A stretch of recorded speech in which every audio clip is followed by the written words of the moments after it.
And my guest is experienced the Word of Faith movement firsthand. And I'm talking about my guest, Daniel Chapman. And Daniel Chapman has a YouTube channel that is growing by leaps and bounds, and his documentaries are stellar. Daniel C. Guy is the name of his channel, and I will put a link to his channel down in the YouTube description. Daniel, great to have you on. I'm stoked. I'm so happy, and I'm really grateful to be here and for you to give me the time. You were just such a big proponent of me coming out of Word of Faith, along with the beloved pirate fighting for the faith and the messed up church. So I'm honored, man. Thank you so much. Listen, I'm honored too. Love your documentaries. You're doing a great job. So why don't you, we're going to be talking about the Word of Faith movement, and you have been hurt by the Word of Faith movement. So we're going to focus on what your experience was there. We'll talk a little bit about the history and the theology along the way. But why don't you go ahead and let the folks know who you are and, what your experience has been.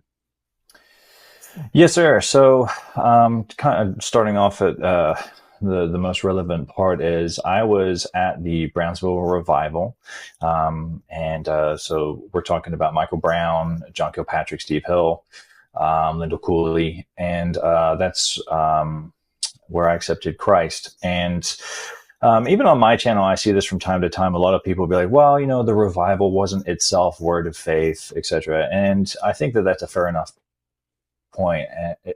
And at least in my experience, and definitely within research, no revival is necessarily inherently going to adhere to something like that in particular. Again, in my experience, they're much more leaning towards charismatic practices, Pentecostal practices. But I knew people in the ministry school there, people that were pretty involved, fairly connected to the Kilpatrick family, as well as Jerry Hill, Steve Hill's wife. And so after coming out of the Brownsville, very rapidly, I ended up going into the Word of Faith. And so these are going to include kind of your patriarchs at the time for Word of Faith, which was your Joyce Myers, your Benny Hinn's. And so I think it's naturally relevant to say that not all charismatics, there's many beautiful charismatics out there that love the Lord and, want to seek Him through the truth of His Word. And despite any secondary agreements, but there's tons and tons and tons of charismatics that are not Word of Faith. So before I kind of touch on what the Word of Faith is, because in my experience, going through the YouTube process, some people's understanding of what the Word of Faith is also being kind of muddled. But for me, what this meant was that my beliefs were wrapped around this notion that you could speak things into existence, that you could bind and loose, that life and death is in the power of the tongue, and all of these misappropriations of scriptural texts that are then implanted in such a self-idolatrous way that God gets pushed out of the equation. You're commanded to decree and declare rather than pray. And so I found that it starts moving towards a position where you're spiritually exhausted by the end of the day. You have to do prayer and then read the Bible and then make sure that you renounce this and make sure that you bind this and loose this and rebuke this. And so through a lot of that, it just became such an oppressive theology for me to take part of that I was even ignorant of not so much I was very ignorant of the exegetical understanding of what the Word of Faith and all of these teachings that come across as true Christianity, that you're self-empowered and that you're supposed to be prosperous, you're supposed to be healthy, you're supposed to be wealthy. Mm-hmm. This then led me to fast forward about 23 years because I'm incredibly old and my back and my knee pain prove that.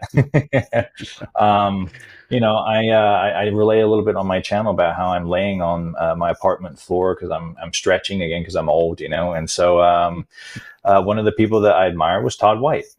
And Todd White comes up. I'm a bit of a YouTube addict, so I'll just let it autoplay. He comes up on the screen, but But then Chris Roseborough from Fighting for the Faith is actually kind of taken apart his teachings, and I'm just so offended because here's one of the people that I admire and I look up to, and he's this amazing Christian that just leads by example, et cetera, et cetera. But then when Roseborough starts to use the Bible and starts utilizing sound hermeneutics, applying exegetical context, I'm just sitting there going, I'm defenseless. I have nothing to stand up against the Word of God when it's correctly handled. And so then became the unraveling. I've had people ask me since, like, which Todd White video was it or whatever? I genuinely can't remember. I wish I could. I believe one of the first teachings to come apart for me was binding and loosing. And so then that led to me finding your channel. That led to me The Messed Up Church, Justin Peters. And so I began this cycle of actually reading the Bible from a contextual perspective.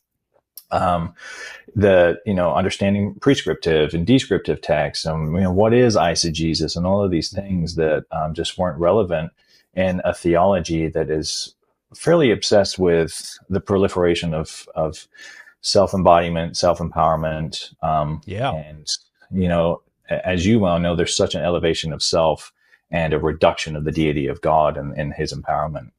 Yeah. One of the things you mentioned earlier was that it just became exhaustive for you, right? Very. I'm listening to, I told you in the beginning of this video when we were talking off camera that I spent hours listening to Copeland and Capps this week just to kind of refresh my. God bless you, sir. Yeah. But one of the things that hit me as I'm listening to these guys is how works oriented this movement actually is. Very. They talk about this, Charles Capps specifically talks about how you have to develop your faith. You can't just speak things into existence right away. You have to develop your faith, and it takes time. And you can say, I need a new car 300 times a day. You can confess that you need a new car 300 times a day. But if you don't know how to develop your faith, you haven't developed it, none of that's going to work. And I started thinking to myself, you know what? If that's the case, if I was somebody that was caught up in this movement, and if that's the case, how do I know I'm even a Christian? You know what I mean? Right. I mean, how do I know that I'm even saved? And so, because if I've got to develop my faith to that extent, then when I came to Christ, did I have enough faith? If I don't have enough faith to talk the smallest thing into existence, how do I know I had enough faith to receive Christ? Have you ever experienced that kind of doubt or anything like that?